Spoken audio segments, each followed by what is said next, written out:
bonjour. Je voudrais demander à chacun ses impressions après cette semaine riche en rencontres et en échanges. Alors les premières impressions, c'est beaucoup de joie, beaucoup d'émotions aussi dans les diverses rencontres. Le temps de cette visitation avec un accueil extrêmement chaleureux de la part de Monseigneur Bonaventure et de tous ses collaborateurs et des communautés que nous avons visitées. Une vraie rencontre d'église à église, un vrai temps fraternel, avec la découverte de un peu ce qui bat au cœur de ce pays, le Burundi, et de cette église qui est servante ici au cœur de la société burundaise. La joie qui a animé les personnes, les communautés chrétiennes qui ont rencontré cette délégation donne ainsi la joie d'une église qui visite une autre, parce que souvent les communautés chrétiennes entendaient parler des prêtres qui exercent leur ministère.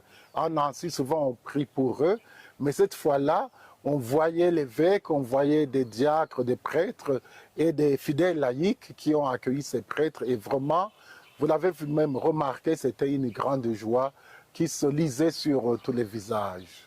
Y a-t-il des moments, des instants qui vous ont particulièrement marqué? Alors moi je dirais c'est, en plus des dialogues avec Monseigneur Bonaventure, c'est la rencontre du presbytérium, où on a eu la joie de retrouver des prêtres qui avaient servi à Nancy, et puis de sentir un petit peu ces frères prêtres, et puis les séminaristes aussi que nous avons rencontrés, les grands séminaristes. Après, il y a toutes les rencontres autour de la santé, dans les hôpitaux, les écoles. Ça fait tout un ensemble, un peu une mosaïque, avec des temps gratuits, des temps de repas partagés, de prières. Les célébrations nous ont beaucoup touchés, je pense. La délégation pourrait le dire, hein. La messe de dimanche, avec ce peuple si nombreux, si fervent, si joyeux. Pour la majorité des membres de la délégation, c'était une découverte de l'Afrique et des réalités de l'Église en Afrique. Comment avez-vous perçu la manière dont ils ont vécu cette visitation? Ce qui m'a touché de la part de la délégation, c'est comment ils se sont adaptés.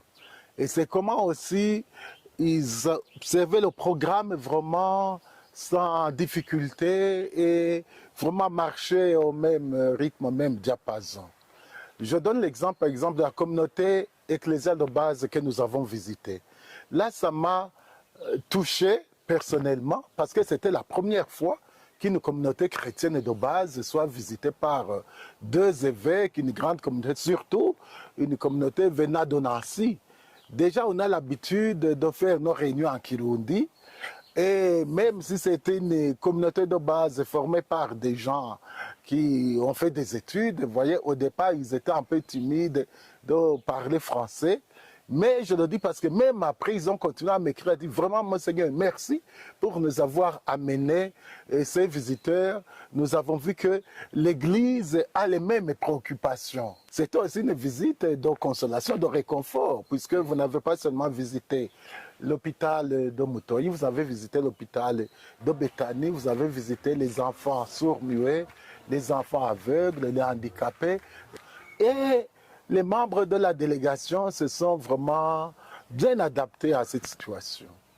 Que peut-on dire sur les perspectives à ouvrir pour ancrer encore plus la collaboration entre nos deux diocèses? Je pourrais commencer par là des besoins de notre diocèse. Je dis d'abord, dans le secteur scolaire, il y a vraiment un moyen de travailler ensemble parce que là, nous avons besoin, par exemple, des livres édités en français parce que l'enseignement se fait en français.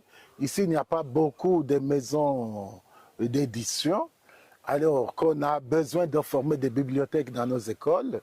Et comme cela s'est fait même au début, je pense qu'il peut y avoir des échanges, ou avoir des livres ou d'autres matériels disponibles là-bas pour soutenir la formation de nos élèves. Deuxièmement aussi, on a vu qu'au niveau même de la santé, dans le passé récent, il y avait moyen d'envoyer un matériel de là qui peut servir ici, matériel nécessaire. Mais aussi, moi, au niveau pastoral aussi, ce qui m'intéresse dans la construction, je pourrais dire que ici, les fidèles vraiment font des efforts pour se construire, disons, des églises et des communautés.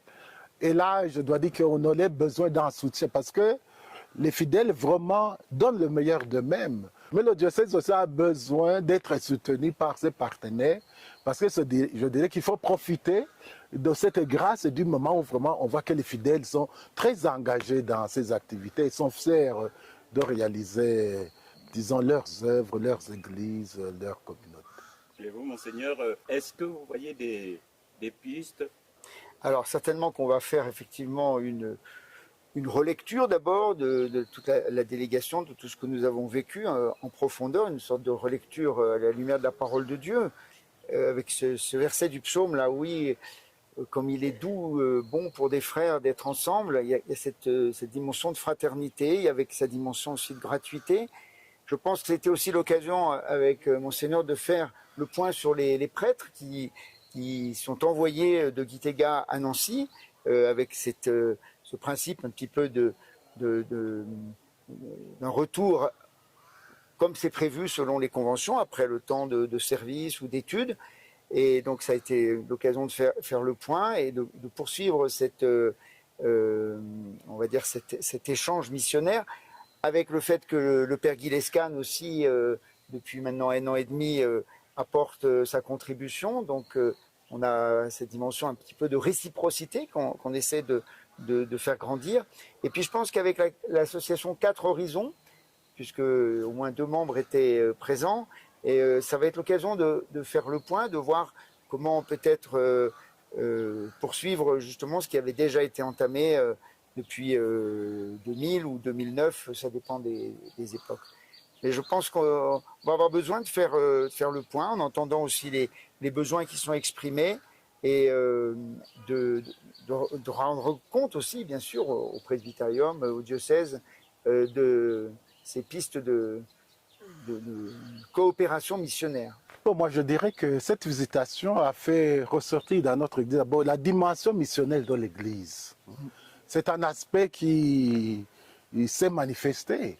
Parce que quand on parle à distance, qu'on est en communion avec l'Église et d'offrande l'Église, ce n'est pas la même chose quand on voit une communauté. C'était une forte délégation, 15 personnes. Donc ça, c'est un premier aspect. Un deuxième aspect, c'est qu'on a vu que les membres de la délégation aussi étaient vraiment contents. C'est-à-dire, ils ont accueilli le message qui a été donné et ils étaient satisfaits, à mon avis, à ce que je remarquais jusqu'à présent. Et cela montre que nous allons pouvoir poursuivre, que l'élan missionnel va de nouveau se renforcer et s'étendre, surtout au niveau même de la prière. Parce que souvent, il y en a qui considèrent que la coopération missionnaire, c'est seulement entre prêtres ou des biens. Mais nous devons nous porter mutuellement dans la prière. Parce que les besoins fondamentaux disons, de l'homme, comme dit la parole de Dieu, l'homme ne vit pas seulement de pain, mais il vit de toute parole qui sort de la bouche du Seigneur. Alors, priez les uns pour les autres pour que nous puissions nous enraciner dans l'amour du Seigneur. Alors aussi, notre activité missionnaire, notre apostolat pourra porter plus de fruits. La joie de partager, la joie d'être chrétien, on peut dire qu'elle était présente à chaque instant? Et justement, moi j'ai été très frappé quand, justement dans la petite communauté ecclésiale de base, nous avons écouté la parole de Dieu, et puis Monseigneur et puis aussi le curé de la paroisse qui était là ont insisté pour que cette parole justement imprègne, soit accueillie et puisse vraiment éclairer les conduites, la manière de vivre des fidèles qui font partie de cette communauté ecclésiale de base. La dimension de la prière aussi, nous l'avons senti. Monseigneur a souhaité que nous puissions aller prier avec la communauté des visitandines, et puis aussi de rendre une petite visite aux carmélites. Et je pense que tout ça, ça fait aussi partie, c'était peut-être plus discret, mais de ce soutien mutuel dans la prière. Et puis, je terminerai aussi en disant que la ferveur, la pratique assidue, y compris en semaine, des fidèles burundais, ici à Gitega, nous a donné aussi un petit coup on va dire, d'encouragement. C'est-à-dire, voilà, découvrir à quel point le rassemblement dominical en particulier, eh bien, c'est pas en option, c'est vraiment quelque chose qui permet de donner corps à la communauté et à sa dimension missionnaire. Je pense qu'il y a aussi une autre dimension missionnaire très intéressante, c'est la manière dont l'Église catholique ici, à Gitega, est vraiment servante dans la société pour le développement, pour la promotion de la personne humaine, l'attention aux plus fragiles. Et ça, je pense que ça fait partie aussi de la dimension de la mission, de toucher l'homme dans toutes ses dimensions. Hein, merci en tout cas de nous avoir si bien accueillis et de nous avoir un peu fait partager ce qui fait le cœur de votre vie de pasteur et avec vos fidèles. Merci beaucoup. Alors, je dirais que la communauté diocésaine de l'archidiocèse de Gitega est très reconnaissante pour votre visite et saluer les fidèles et de Nancy. Nous restons en communion de foi et de prière.